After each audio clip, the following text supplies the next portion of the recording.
Good morning, this is Kasturi Day. I'm continuing with the question and answers chapter, classification of the living world.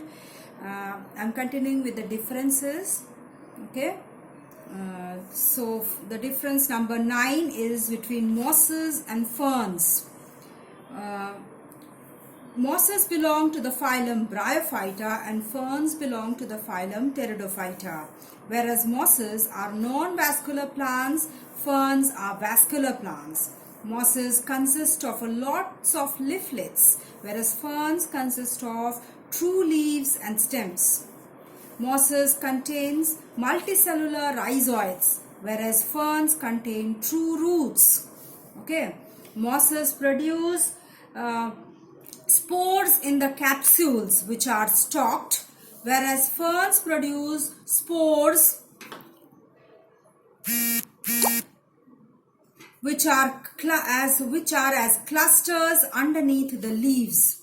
Then mosses example are common hair cap mosses and club mosses, etc. Whereas ferns, example is silver cloak fern and leather leaf fern, etc. Now the 10th number differentiation is between bacteria and amoeba. Bacteria is a prokaryotic organism and amoeba is a eukaryotic organism. Okay, bacteria are extremely small shaped, whereas amoeba have no definite form or shape. Bacteria have no nucleus, whereas amoeba has one or more nuclei.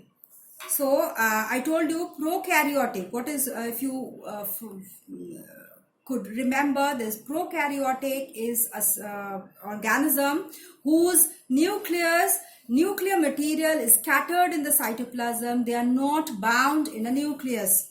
Okay. Whereas in amoeba, which is an eukaryotic, that means that nuclear material is bounded by a membrane nuclei and it forms a nuclei. Okay.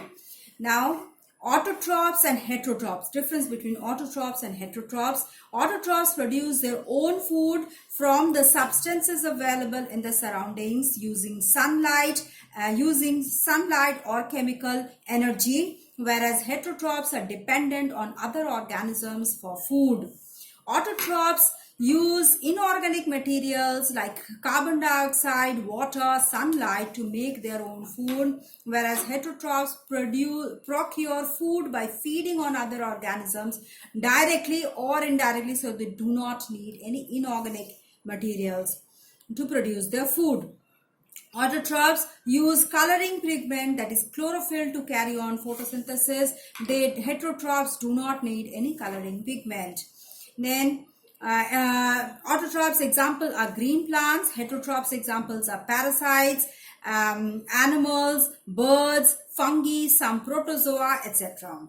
Then autotrophs influenced by biochemical catalysts, catalytic substances, water, humidity, temperature, etc.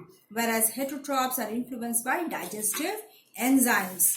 Now, we come to some short questions on this chapter, like what is classification? Define classification. It is the scientific way of identifying, naming and grouping of living organisms based on similarities and differences. Okay, that is it's a scientific way how we can identify, name and group a living organism based on the similarities of its group and the differences of the group. Okay, write 2 advantages of classification. First one is it helps to generalize the characteristics of a group so that we do not have to memorize the characteristics of each member of the group. Like in a group, like in mammals, we have certain general characteristics.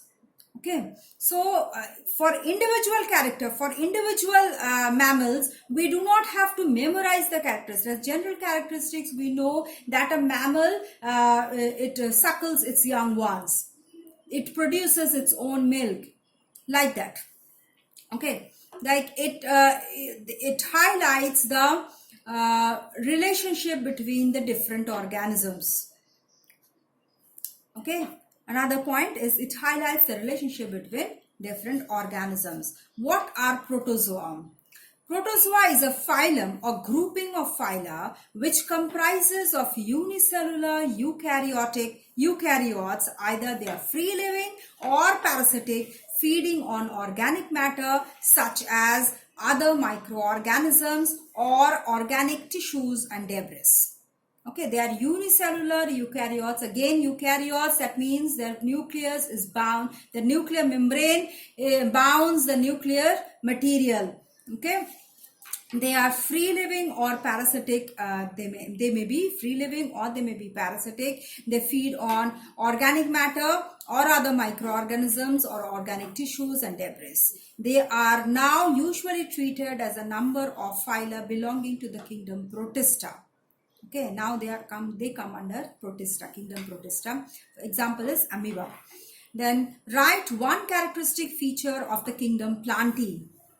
Plantae, here we can take a general characteristic of the kingdom Plantae, that is they are multicellular autotrophic organisms. Then what are cryptogams? Cryptogams, they are plants which reproduces by spores without flowers and seeds. For example, Spirogyra, mosses, ferns, etc. Okay. Then what constitutes a kingdom? Kingdom is constituted by phylum, class, order, family, genus, and then comes the species. Okay. What name is given to the bacteria found in the root nodules of the pea plant? In the root nodules of the pea plant, there are some bacteria which help to fix nitrogen inside the plant, which help the plant to get more food, prepare more food, fertilization. That is, they are the bacteria name is Rhizobium bacteria. What is a contractile vacuole? It is an organelle found predominantly in the protists and in unicellular algae used to expel excess liquid on contraction. When I explained amoeba, I told you that there's some vacuole, contractile vacuole we call it, the vacuole which collects the excess liquid of the organism, and they move towards the cell membrane and expel it out. This is known as contractile vacuole. It's an organelle present in the cytoplasm. Okay. Now we come to the end of the question answer part of this chapter. We'll discuss in my next video with the classification of animals question answers. Okay. If you like the video, please press the like button and subscribe so that you can get the notification of my next video. And if you do not like the video, please comment what is the drawback and what should I do to improve the video so that you like it. Okay. Thank you.